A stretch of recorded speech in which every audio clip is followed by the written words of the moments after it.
Welcome back to Mystery Sauce. If you love true crime, mysteries, and all things paranormal, you're in the right place.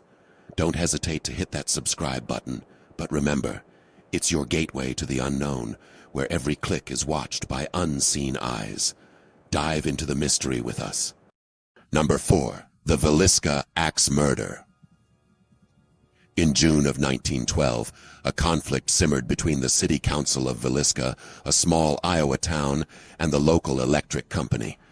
This dispute culminated in a complete blackout on the night of June 9th, as the power company cut off electricity to the entire town.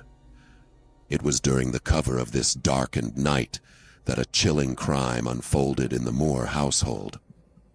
Josiah and Sarah Moore, along with their 4 children aged between 5 and 11, and 2 visiting girls aged 8 and 12, were engulfed in a nightmare from which they would never awaken. Each was brutally murdered in their sleep, their lives ended by multiple savage blows from an axe wielded by an unknown assailant. The investigation into this horrific event brought forth a handful of suspects. Among them was Iowa State Senator Frank F. Jones, embroiled in a bitter business feud with Josiah Moore. Rumors swirled that Jones might have hired a man named William Mansfield to carry out the gruesome deed. Mansfield, a figure with a sinister reputation, was suspected of a similarly brutal axe murder of another family just 4 days earlier in Paola, Kansas. His violent history also included the axe murders of his wife, child, and in-laws. Another suspect in this dark tale was Henry Lee Moore, a serial killer active in the area at the time. Unrelated to the victims, Moore had a gruesome legacy of his own, believed to be responsible for the deaths of at least 25 people, with an axe being his preferred instrument of death. A third figure under suspicion was Reverend George Jacqueline Kelly, a traveling preacher present in Villisca at the time of the murders. Kelly even faced charges for these atrocious acts, but was ultimately acquitted. Though the truth behind the Villisca Ax Murders may forever remain shrouded in mystery, the Moore House now stands as a grim tourist attraction, a silent witness to one of the most eerie and unsolved crimes of the early 20th century. Number 3. The Keddie Murder. In the early months of 1981, Sue Sharp, alongside her 5 children, found a new beginning in Cabin 28 at the Keddie Resort, nestled in the Sierra Nevada of California.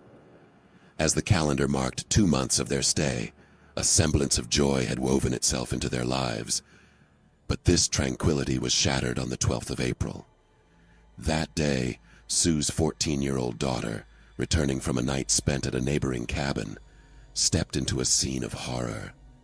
There, in the stillness of Cabin 28, she discovered her mother Sue, her 15-year-old brother John, and Donna Wingate, a friend aged 17, all bound, gagged, and lifeless, victims of a brutal assault marked by beatings and stabbings.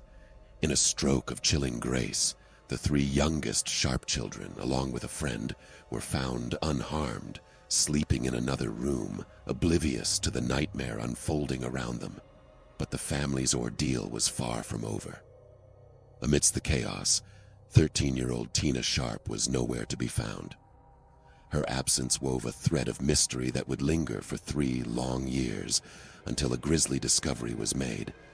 Tina's skull, lying in solitude, not far from Cabin 28, indicating her untimely demise paralleled that of her mother and brother.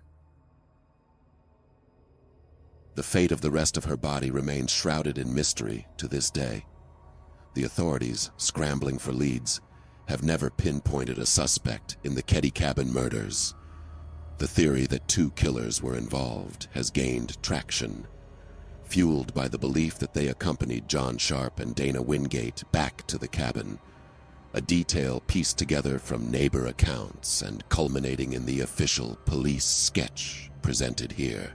The investigation continues, with the police in a relentless search for information. Without new leads, The chilling tale of the 4 lives taken in Cabin 28 remains an unsolved enigma, echoing through the corridors of time. Number 2. The Aurora Hammer Killer. In the silent hours between midnight and 6 a.m. on January 16, 1984, the tranquility of Aurora, Colorado was shattered when a man stealthily broke into the Bennett home. Bruce Bennett, 27 years old, awoke to the chilling realization that an intruder was prowling through his house. A desperate struggle ensued, spanning multiple floors and the staircase. Tragically, Bruce was not destined to emerge victorious from this deadly encounter. His battered body was discovered later, beaten savagely, most likely with a hammer, and his throat gruesomely slit. The assailant's reign of terror did not end with Bruce. Deborah Bennett, Bruce's 26-year-old wife, and their 2 daughters, Melissa, aged 7, and Vanessa, just 3 years old, were the next targets of this brutal intruder. Both Deborah and Melissa were subjected to sexual assault and were mercilessly bludgeoned to death. Vanessa, despite suffering severe hammer blows, miraculously survived this harrowing attack. But this massacre at the Bennett residence was not an isolated incident. Earlier, on January 4, 1984, the same perpetrator is believed to have invaded the home of James and Kimberly Haubenschild, leaving the couple comatose after a similar hammer assault. Miraculously, they survived. Then, on January 10th, 2 women were viciously attacked in their homes in separate incidents. Donna Dixon was left in a coma but survived. However, 50-year-old Patricia Smith was not as fortunate and succumbed to her injuries. The authorities, armed with evidence like DNA, but lacking the identity of the perpetrator, have issued a John Doe warrant. Utilizing the DNA evidence recovered from the crime scenes, a forensic artist has crafted a sketch depicting the suspect as he might have appeared at the time of the crimes, alongside an age-progressed image to suggest his current appearance. The search for this elusive criminal continues, with the police holding on to the hope that one day justice will be served. Number 1. The Hinter Ker Murders. In the remote stretches of Germany, there stood a farm known as Hinter Ker, home to 63-year-old Andreas Gruber, his 72-year-old wife, their 35-year-old widowed daughter, and her 2 young children, aged 2 and 7.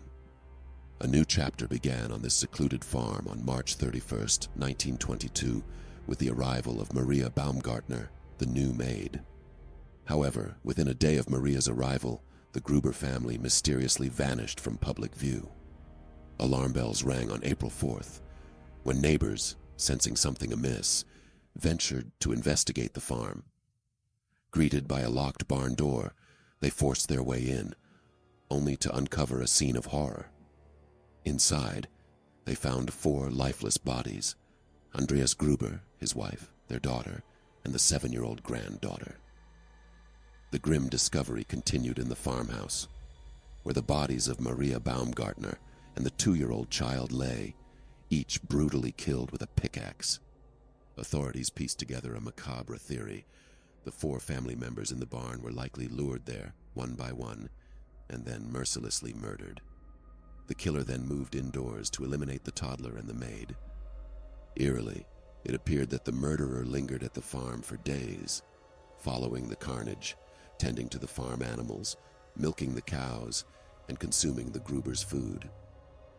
Adding to the chilling mystery, Andreas Gruber had reported strange occurrences at the farm in the months prior to the murders, suggesting an air of foreboding.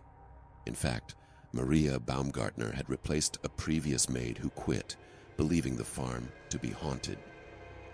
Despite various theories about who could have committed these heinous acts, the case of the Hinter Ker murders remains unsolved, shrouded in a veil of mystery and darkness, unlikely ever to be lifted.